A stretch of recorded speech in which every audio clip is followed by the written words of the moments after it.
Hello everyone. Imagine this, you are holding a simple wire loop in your hand and you bring a bar magnet close to it. Suddenly, the galvanometer needle flickers. Now, pull the magnet away, it flickers again, but in the opposite direction. Strange, isn't it?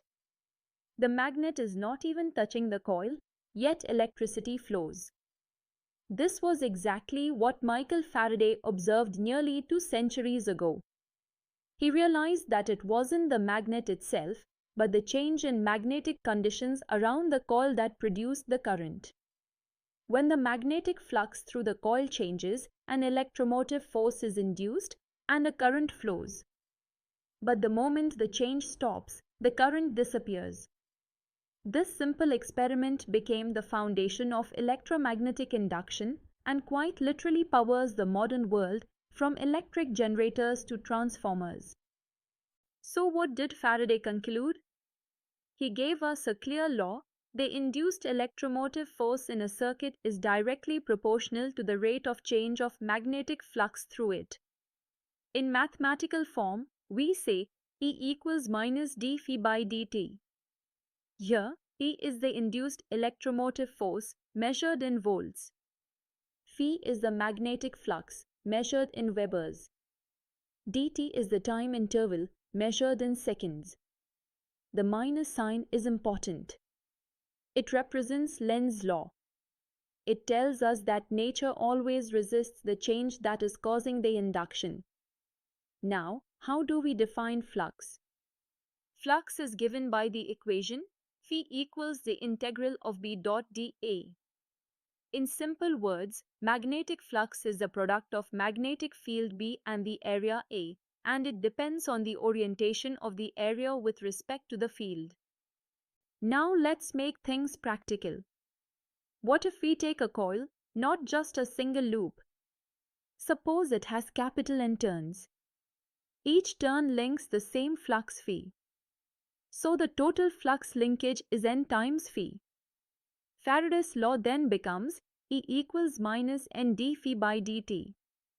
This is why in transformers and generators, we don't just have one loop, but hundreds or thousands of turns.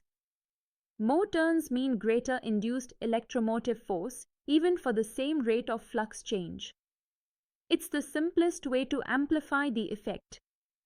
Now you may be wondering, how exactly do we change flux? There are three simple ways. 1. Change the strength of the magnetic field B. 2. Change the area A of the loop exposed to the field. And 3. Change the angle theta between the magnetic field and the loop's area vector.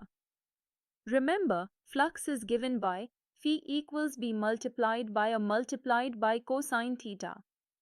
So increasing the field B, enlarging the loop area A, or rotating it with respect to the field all change the flux and thus induce electromotive force. As you can see in the diagram, it's all about this scalar product, the dot product between B and the area vector. That's why orientation matters just as much as strength and size. Let's apply this with numbers.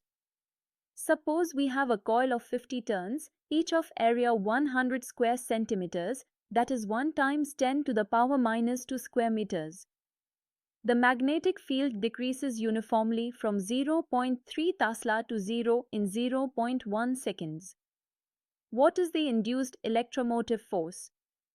We start with Faraday's law, E equals minus N d phi by dt. Flux phi is simply B multiplied by A. Initially it is 0.3 multiplied by 10 to the power minus 2, which equals 3 times 10 to the power minus 3 Webers. Finally it is 0. So, the change in flux is 3 times 10 to the power minus 3 Webers. Multiply by N, that is 50, and divide by the time interval 0.1 seconds. The answer comes to minus 1.5 volts. So, the magnitude of the induced electromotive force is 1.5 volts. A nice, exam-ready example. Here's another classic. A coil of radius 0.02 meters with 500 turns, is rotated through 90 degrees in 0.1 seconds in a uniform magnetic field of 0.2 Tesla. What electromotive force is induced? Step 1. Find the change in flux. Initial flux is BA cosine 0, which is B times A. Final flux is BA cosine 90, which is 0. Now, A is pi r squared, so that's pi into 0.02 squared equal to 1.26 times 10 to the power minus 3 square meters. Multiply with B, 0.2 Tesla gives 2.51 times 10 to the power minus 4 Webers per turn. Multiply by N, 500 turns, to get total change in flux linkage 0.1255 Webers. Divide by 0.1 seconds and the induced electromotive force is 1.26 volts.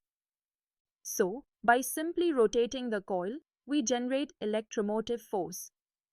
This is the fundamental working principle of alternating current generators you see in power plants. So to wrap up, Faraday's law tells us that changing magnetic flux through a loop induces an electromotive force. The faster the change, the larger the electromotive force. The direction of this electromotive force always resists the change thanks to Lenz's law. And if the loop has multiple turns, the effect is multiplied. This single discovery by Faraday is what makes it possible for us to light up our homes, run industries, and power entire cities.